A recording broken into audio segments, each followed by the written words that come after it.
Good morning, everyone. In Midtown Manhattan early this morning, 50-year-old Brian Thompson, the CEO of UnitedHealthcare, was shot and killed in what appears, at this early stage of our investigation, to be a brazen, targeted attack. This does not appear to be a random act of violence.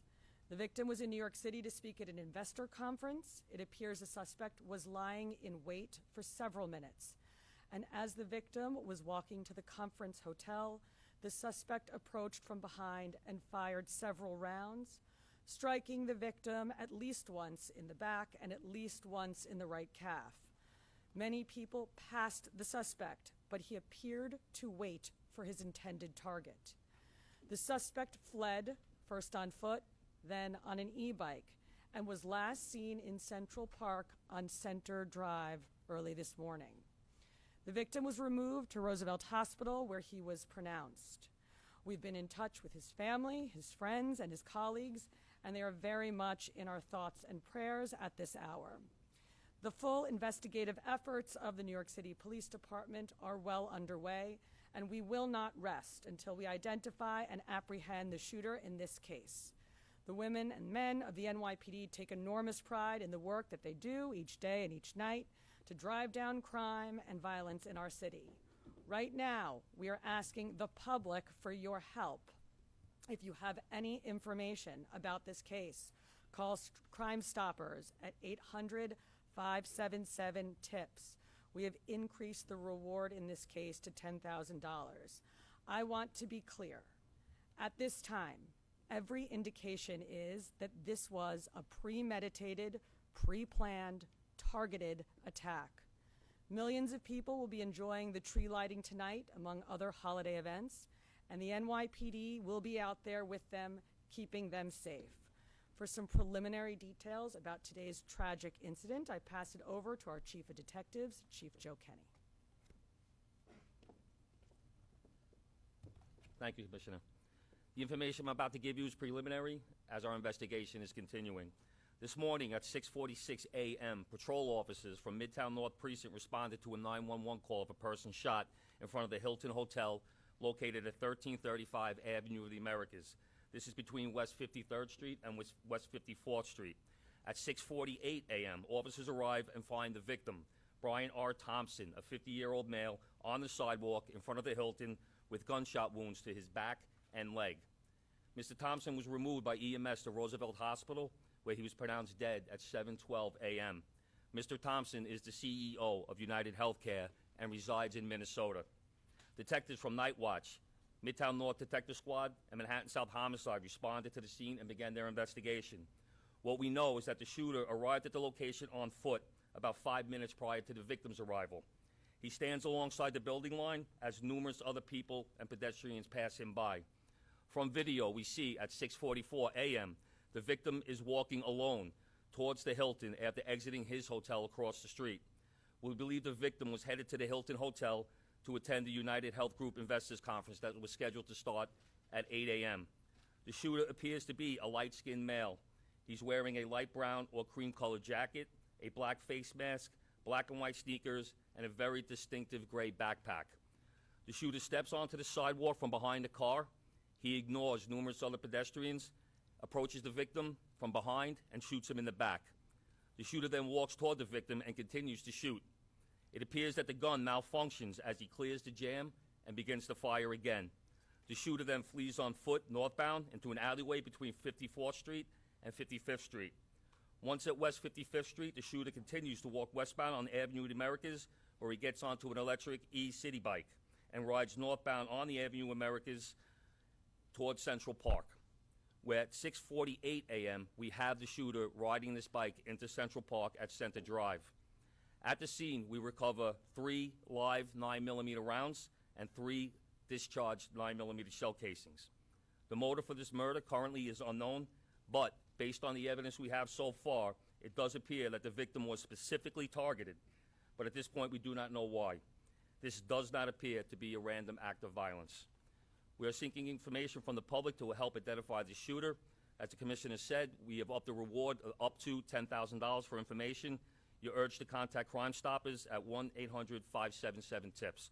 All information will be kept anonymous. Thank you very much. All right, well, we're going to open up to a couple of questions. We're going to start off with Shimon, CNN. So it's about an hour and 20 minutes before the start of the conference. Is there any indication that he was going to meet someone? Because it's pretty early. Is he on his way to meet someone there at the conference? He leaves the hotel dressed like he's going to be attending the conference. We're working with his co-workers and other people that he planned on attending the conference with to get that information. But as of right now, he's in charge of the conference, so we believe he was getting there to help set up. Okay, and then just the city bike, if I may. Do we know where that city bike is now? Does he dock it, or does he keep riding it? We're still tracking video. The last we see with him on that bike is in Central Because Park. is there a way to track that bike through There are the... GPSs on those bikes. We'll be working with the company. All right, we're going to move over. We're going to go NJ Burkett.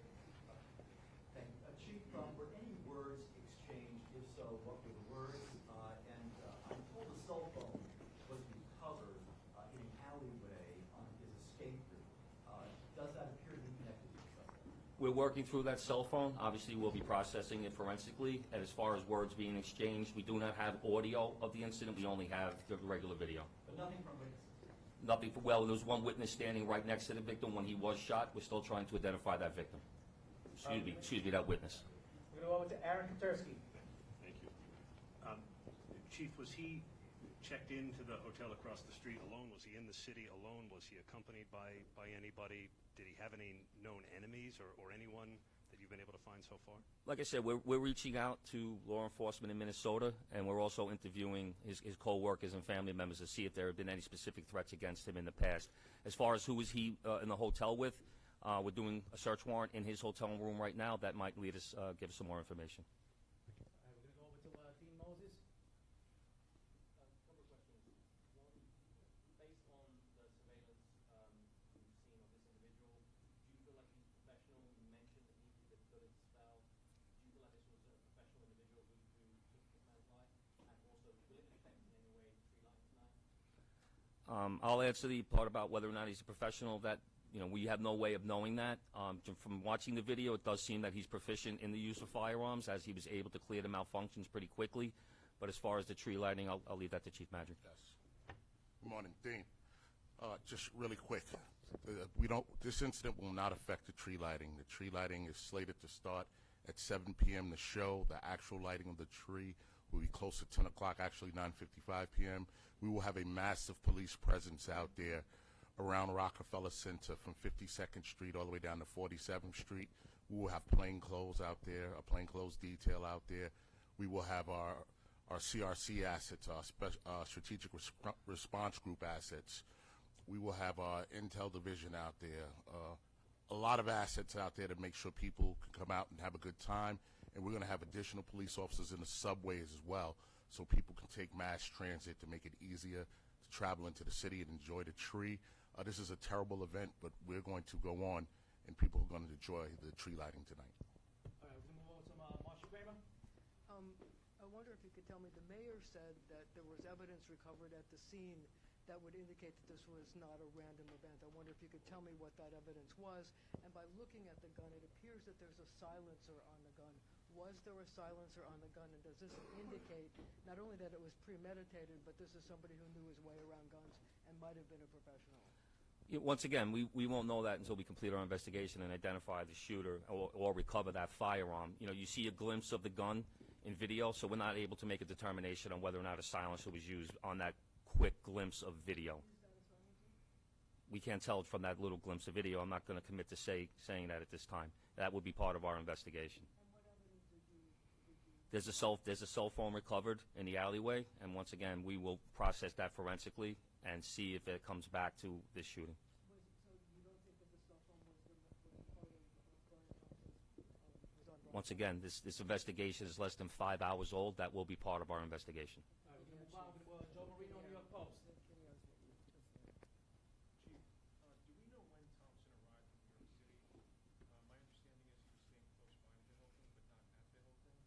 And has anything in the reverse video cameras indicated that these two individuals crossed paths at all?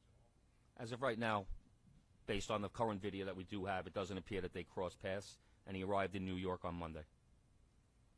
All right, we're going to take 2 or 3 more. We're going to go Rocco, Daily News. Chief, did he typically travel with a security detail? And even though it's early, is there anything to indicate that there had been issues with, let's say, a patient who was denied coverage, either back in Minnesota or more recently, someone who lives here? From speaking to other employees that traveled with him to New York, it doesn't seem that he had a security detail. He left the hotel by himself, was walking, didn't seem like he had any issues at all. So I don't think he did not have a security detail. And as far as denied coverage, I know that's typically an issue with these major companies. Any reason to believe he had been the subject of a threat? Once again, we're looking at everything. We're looking at his social media. We are interviewing employees. We are interviewing family members. We will be speaking to law enforcement in Minnesota. We're going to do 2 more before we wrap up. Shayna? Oh, sorry, I was just going to ask if any cursory look at any social media, whether it's the company, whether it's his personal social media, his family's, is there anything obvious that sticks out at this early stage in the investigation? We have not uncovered anything at this time. The investigation is still too early. We're going to go last question over here with Jake. How's it going? With the suspect still at large, last seen in Central Park, are you urging New Yorkers to avoid the park? Is the NYPD deploying its drones? I know they recently started doing that in the park. And then also I was wondering, is there any indication when he gets this city bike that he's a city bike member? Like sometimes if you're not a member, you can pay to use it. I don't know if you're able to tell on the surveillance. The chief of detectives will answer the part about the city bike. But in terms of we're encouraging New Yorkers to go about their daily lives and their daily business, but to be alert. We put the picture out. You're putting the picture out. We want people to take a look. If they see anything suspicious, if they hear anything suspicious, we ask them to call 911, reach out to our detectives. With an incident like this, of course, we put a heavy deployment into Manhattan. We put additional resources out. We have the drones up. We have aviation out.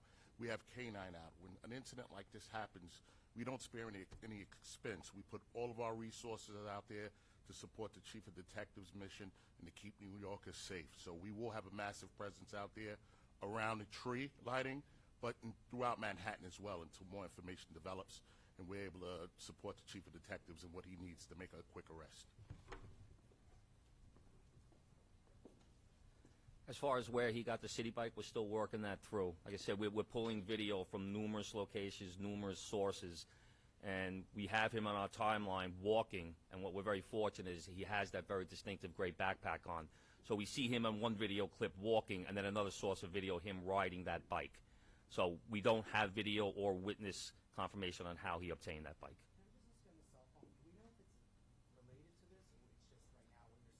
Cell phone that was A found. cell phone was recovered.